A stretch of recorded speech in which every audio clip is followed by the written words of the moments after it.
Test 5.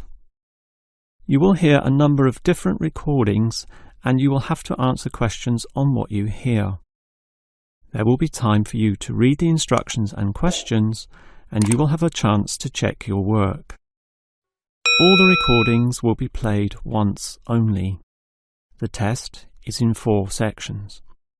At the end of the test, you will be given 10 minutes to transfer your answers to an answer sheet. Now turn to Section 1. Section 1. You will hear 2 flatmates, Tom and Richard, talking about their new flatmate who has just moved in the week before. First, you have some time to look at questions 1 to 6.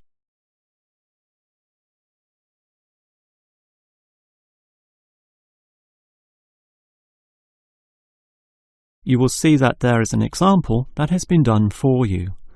On this occasion only, the conversation relating to this will be played first. Hi, Richard. I'm glad I caught you here. Can I just talk to you about something? Our new flatmate, Anders, is not quite what I had hoped. I was wondering if you shared my concerns about some of his behaviour. The new tenant's name is Anders, so Anders has been written in the space. Now we shall begin. You should answer the questions as you listen, because you will not hear the recording a second time. Now listen carefully and answer questions 1 to 6. Hi, Richard. I'm glad I caught you here. Can I just talk to you about something? Our new flatmate, Anders, is not quite what I had hoped. I was wondering if you shared my concerns about some of his behaviour. Yes, Tom, I know what you mean, but we can't be entirely negative. He has good points. I mean, at least he's quiet. He doesn't play loud music all night or bother others or turn his TV up, disturbing everyone. Sure, he's quiet, but remember our last flatmate? He'd say hi to you and smile and treat everyone politely. In comparison, this new guy is very impolite. He just grunts in reply and sometimes ignores me altogether. I guess that's just his way. Just his character. I don't think he realises he's being impolite, and it shouldn't matter to us too much. We can just ignore him too and quietly live our own lives. But his friends are hard to ignore when they visit. I know what you mean, but how often does that happen? I rarely see them, maybe once or twice a month. If they came more often, it might be a problem, but as it is, such rare visits don't matter so much. Wouldn't you say so? Well, I'm not sure, since it's very obvious when they're here because of all the cigarette smoke in the house. It stinks up the place, and you know we don't allow smoking on the premises. Well, I've never seen them doing this. Maybe they do it outside. Perhaps we can talk to Anders about it. Always remember, though, in one respect, he's a good tenant, and it's the most important aspect. The previous flatmate would always pay the rent late. I know what you're going to say. This guy pays promptly. But there's more to being a good tenant than prompt payment.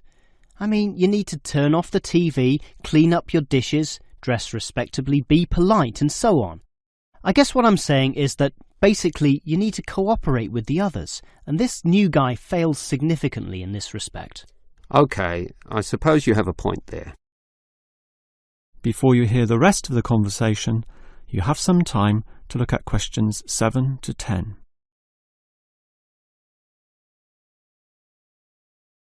Now listen and answer questions 7 to 10.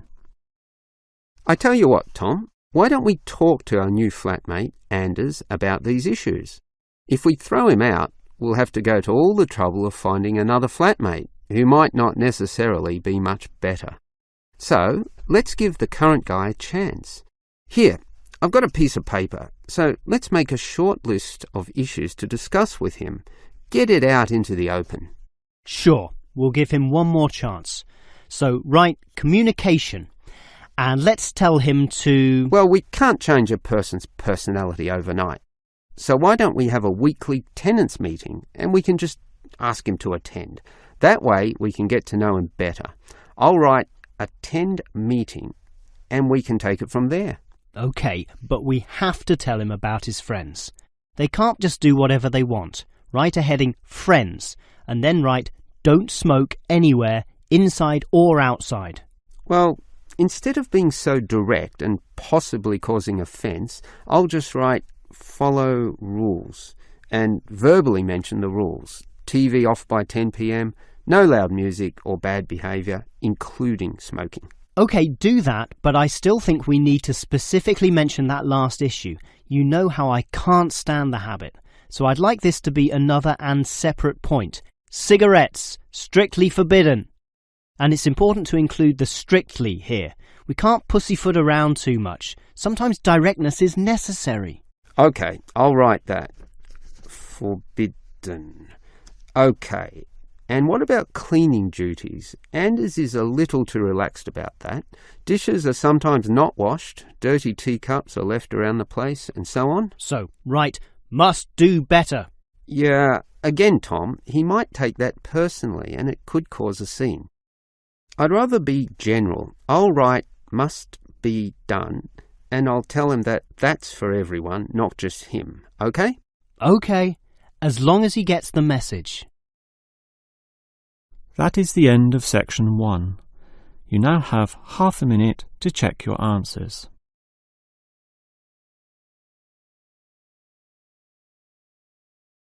Now turn to section 2. Section 2. You will hear a first aid officer talking to a group of factory workers about emergency first aid. First, you have some time to look at questions 11 to 17.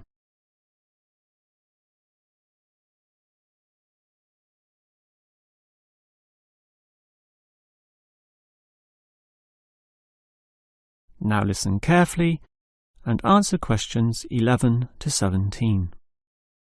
Hello everyone. Now you know why I'm here. You all work in a factory, and in this environment there always remains a significant possibility of accidents happening, in which case first aid will be necessary. What is first aid?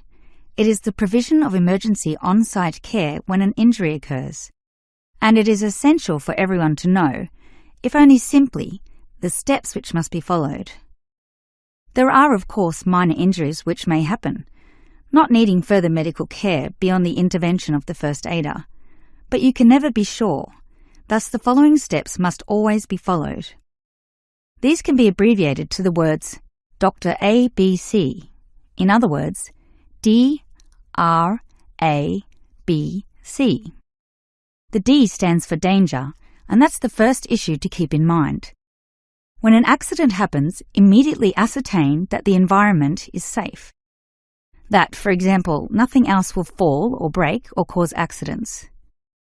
If you, the first aider, are also injured, the problem is even worse. The R stands for respond. You must then ascertain the best response. Once all the danger has been eliminated and the distress calls sent out, the appropriate action is, obviously, to help the injured party. All right, that leads to A, which stands for airway. In order to stay alive, all people need to have an open airway to allow breathing. A conscious person will automatically clear their own airway. But if unconscious, this may not happen. The brain is stopped or hindered from properly directing the body, and, obviously, in the worst case, death can result. For this reason, the injured person is normally put into the recovery position. Placed on the side, tilting the head back and ensuring that there are no blockages in the mouth. To free any such blockages, the back can be slapped or the chest compressed, allowing anything to be spat out. Now that the airway is free, check for B, or breathing. If breathing is not happening or is irregular, the first aider may have to assist with what is technically known as cardiopulmonary resuscitation, or more commonly, CPR. This involves breathing for the patient through mouth-to-mouth contact, while periodically massaging the heart through compressions to the chest. This combination allows blood and oxygen to flow around the body, keeping the patient alive, hopefully until medics, such as doctors, advanced first aiders, or ambulance staff arrive. Before you hear the rest of the talk, you have some time to look at questions 18 to 20.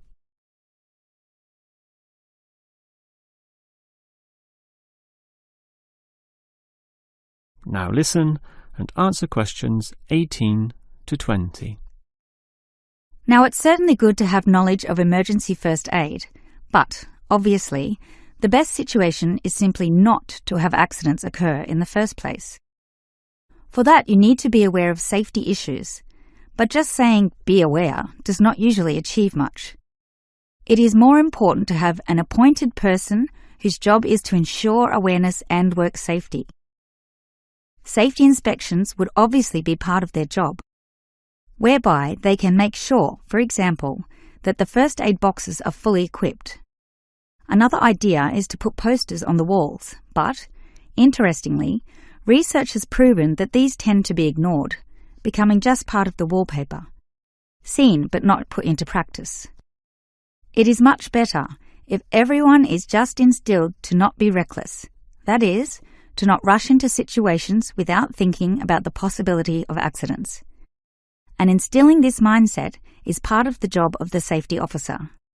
Some other suggestions are ongoing first aid training and no accident reward or star systems. These have had some success, but nothing beats a regular meeting, say once a month, in which the subject of safety is brought to the attention of everyone, and any outstanding issues related to this are thoroughly discussed. That is the end of section 2. You now have half a minute to check your answers.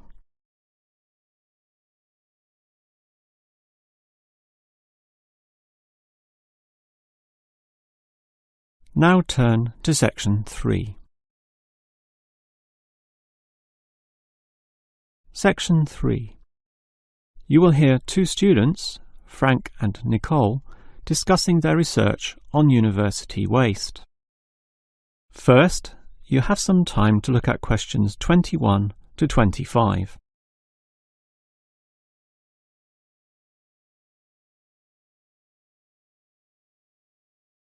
Now listen carefully and answer questions 21 to 25.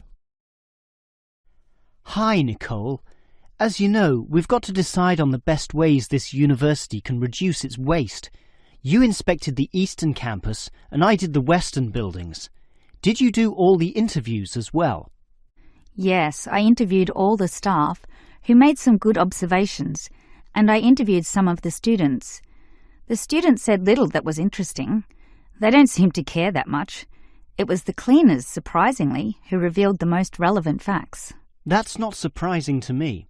They empty all the bins, so they see the waste firsthand, whereas the staff just throw things away without thinking. What item was most commonly disposed of? Well, it really depended on where I interviewed. In the cafeteria precinct, obviously paper plates and cups were thrown away all over the place. There was almost no attempt at recycling.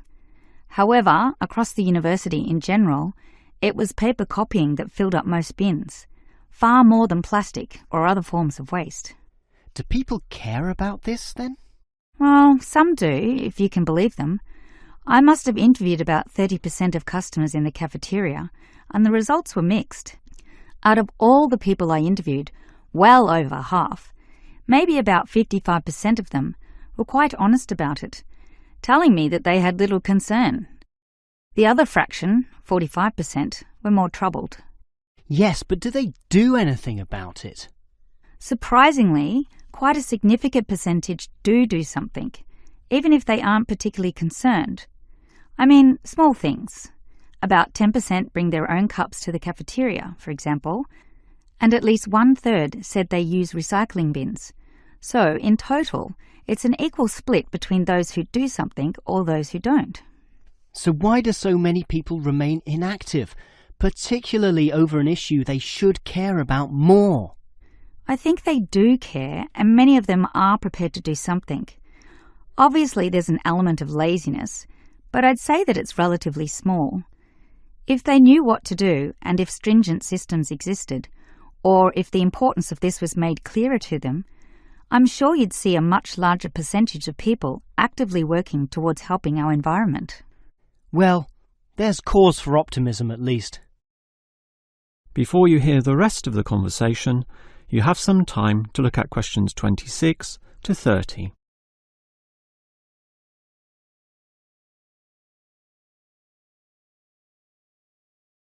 Now listen and answer questions 26 to 30.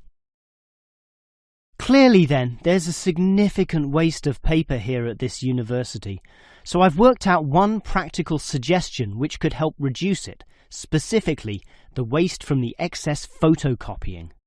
Let me hear it then. Obviously, for a start, we've got to ensure that people, including the staff, without exception, copy both sides of a page. We can't tolerate single-sided copying. It's just far too wasteful. Absolutely. Just more trees being chopped down. But as people are doing copying, there may be adjustments and practice copying, producing single-sided copies or blank pages not wanted and not intended for use. These need to be deposited into a tray for intended recycling. For recopying onto the blank side of the page. But people don't usually do that. I'm afraid it's just human nature. No matter how unimportant the copying is, they'd prefer to use fresh paper. Yeah, I agree with you, which is why you need to display these papers right in front of everyone with a clear sign, "Please reuse," to make it easy for them to do so. They still won't do it. I know. That's why you take some of these papers and regularly stack them inside the copier in a special tray once a day, say in the morning. Well, that's getting better, making it easier for them to use the paper. But still, I'm afraid many won't. That's why you allow everyone to select this tray when copying. You distribute numbers or codes to every person, giving them special access to this recycling tray. Every time they use papers from this, it's tallied up to their account. I know I'm sounding a bit negative, or even cynical here, but why should they bother using that tray? Because the person who does the most copying from this recycling tray gets, say, a cinema pass or lottery ticket or some other sort of reward. Oh, right. Now that's a system which might just work. Let's trial it in the office and see what happens. That is the end of section 3. You now have half a minute to check your answers.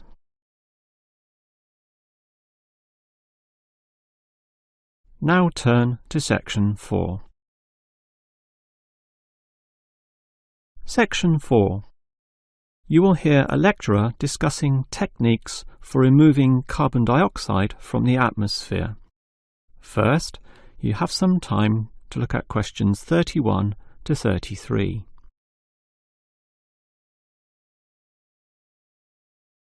Now listen carefully and answer questions 31 to 33. We all know about the role of carbon dioxide in causing global warming. Obviously, society needs to reduce the release of carbon dioxide, otherwise known as CO2.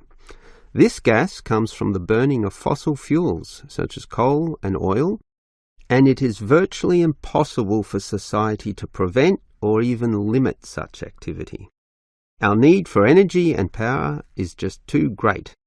Instead, a more practical idea is to collect the carbon dioxide from the burning process, for example, directly from the chimneys of power stations, and somehow prevent this gas from being released into the environment. To do that, you need to store it somehow, and that has to be essentially forever. It is perhaps for this reason that many believe that, rather than storing the carbon dioxide as a gas, it is better to react it with metal oxides, such as magnesium or calcium, which results in the formation of a hard carbonate material. The gas is, in effect, turned into a stable and unreactive solid, which can simply be dumped anywhere. This process actually occurs naturally, although very, very slowly, and is one cause of the surface limestone in the world. But this slow reaction speed is the problem. Even when enhancing this process through high temperature and pressure, or pre-treatment of the mineral, it is still far too slow to be economical. One other technique which has been suggested is to pump the gas to the bottom of the ocean, where it would react with compounds in the seawater, forming carbonic acid. However, this alternative has now been ruled out. The CO2 may be removed from the atmosphere, but the high oceanic acidity which would result raises its own set of problems, mostly with all the delicate life and the intricate food chains in the seawater, some on which we ourselves depend, and that's something which no one wants to experiment with. Before you hear the rest of the lecture, you have some time to look at questions 34 to 40.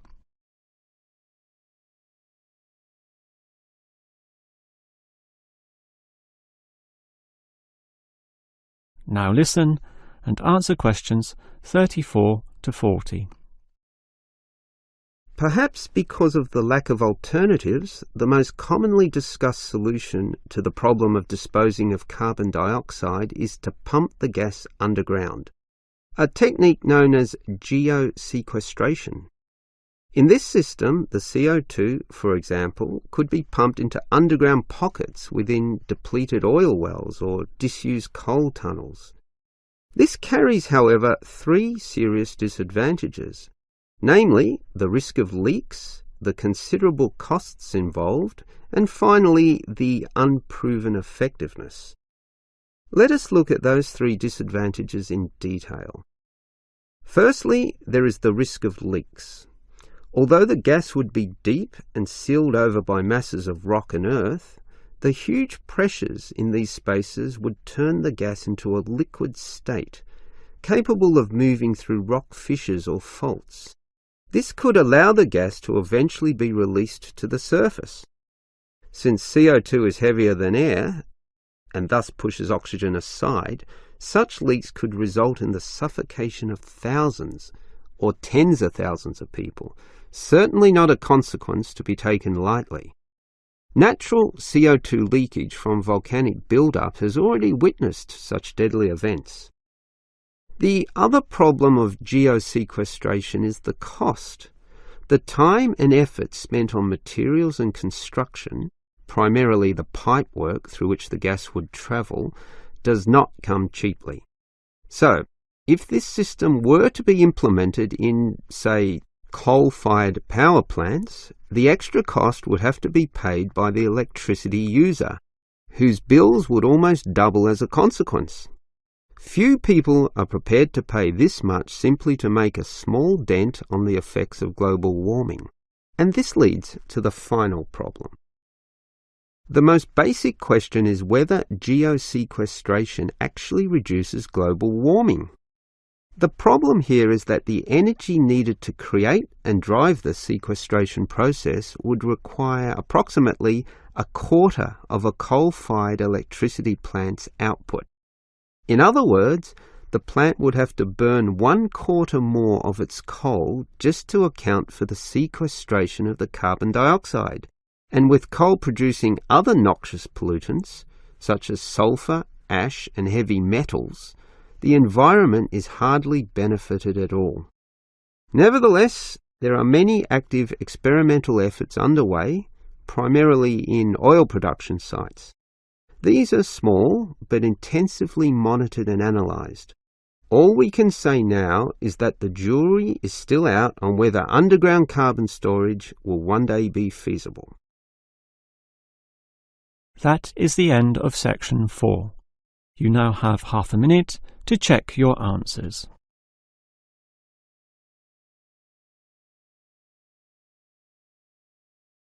That is the end of the listening test. In the real Ielts test, you would now have 10 minutes to transfer your answers to the answer sheet.